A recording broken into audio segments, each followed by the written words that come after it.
दिन सब बातें कर रहे होते हैं। अमावस्या की रात आने वाली है। हम लोगों को डराने धरती पर जाएंगे। हाँ सरदार, आपने सही कहा। बहुत मजा आएगा। मानव का मांस खाए भी बहुत दिन हो गए हैं। बहुत सारा मांस खाएंगे। हाँ, बहुत मजा आएगा। हमें भी उनका खून पी करके बहुत आनंद मिलता है। कितना स्वादिष्ट लगता है उनका खून और मांस, बस पूछो ही मत। अमावस्या आने से भूतों को खुली छूट मिल जाती है, जिससे वो धरती पर आने के लिए आजाद होते हैं। वो इंसानों को अपना शिकार बनाते हैं। सरदार, बहुत दिन हो गए हैं। कोई हमारी मंडली में नहीं आया है जिसे हम परेशान कर सके। हमें भी बड़ा मजा आएगा नए दोस्त बनाने में।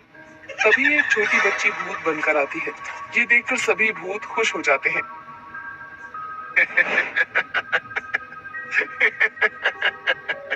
मत परेशान करो इस बच्ची को। कुछ दिन हमारे साथ रहने दो, सब समझ जाएगी। नहीं सरदार, ऐसा नहीं चलेगा। हमारे साथ आपने कोई दया नहीं की थी, इसके साथ भी कोई दया नहीं चलेगी। हम इसे परेशान करेंगे। तुम्हें मेरी बात माननी पड़ेगी, नहीं तो तुम जिंदा नहीं रहोगी। सरदार, मुझे क्षमा कर दो। ये सब देख सब भूत और चुड़ैल आपस में बातें करते हैं और कहते हैं, सरदार बहुत ही गलत कर रहे हैं हमारे साथ। कोई दया नहीं करते थे और इस चुड़ैल के साथ इतनी दया दिखा रहे हैं। ऐसा नहीं चलेगा। हाँ, ऐसा नहीं चलेगा। सरदार बहुत ही गलत कर रहे हैं। ऐसे ही दया देख सब भूत और चुड़ैल आपस में बात कर सरदार से लड़ाई करने में लग जाते हैं और एक दूसरे को मारने लगते हैं। मैं अब मंडली का सरदार नहीं रहूंगा। तुम लोगों को जो करना है करो। सरदार के न रहने पर सब चुड़ैल और भूत छोटी चुड़ैल को बहुत परेशान करने लगे, लेकिन उस बच्ची चुड़ैल के लिए वो सरदार हमेशा सबसे झगड़ा करता था। इस छोटी बच्ची को क्यों परेशान कर रहे हो तुम लोग? मेरे हिस्से का मांस खा लो, लेकिन इस बच्ची को परेशान मत करो। सरदार, इस पर इतनी दया करना आपको एक दिन बहुत महंगा पड़ जाएगा। ऐसा कुछ नहीं होगा। तुम लोग इसे परेशान करना बंद करो। भूतों का सरदार अपने हिस्से का मांस और खून उस चुड़ैल बच्ची को पिलाता और उसकी देख रेख करता, पर बच्ची को ये सब पसंद नहीं आता था और वो कहती है, मुझे अपनी दुनिया में भेज दो वापस, मुझे यहाँ नहीं रहना। बेटा, अब तुम अपनी दुनिया में नहीं जा सकते। यही तुम्हारी दुनिया है और तुम्हें इसी दुनिया को अपनाना पड़ेगा। मुझे यहाँ बिल्कुल अच्छा नहीं लगता। मुझे अपनी माँ के पास जाना है। तो बेटा, तुम चिंता मत करो। अमावस्या का दिन आने वाला है। हम लोग तुम्हारी माँ को भी यहाँ लेते आएंगे।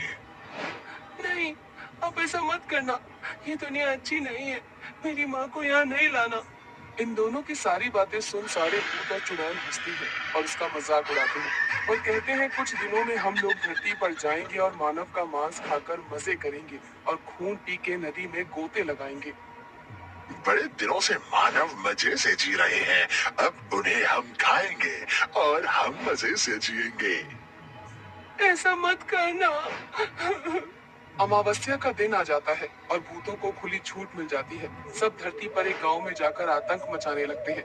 इंसानों को काट काट कर खाने लग जाते हैं। किसी का सिर धड़ से अलग कर देते हैं और खून पीते हैं, तो किसी के हाथ उखाड़ कर खा जाते हैं। ऐसे ही लोगों को बहुत परेशान करते हैं।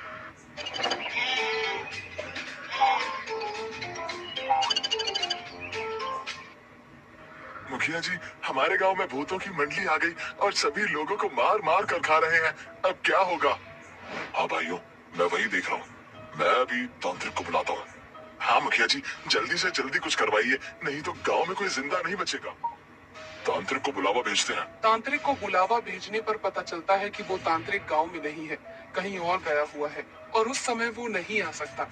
ये जानकर गांव के लोग और भी परेशान हो जाते हैं और वो सोचते हैं कि अब उनके गांव का क्या होगा।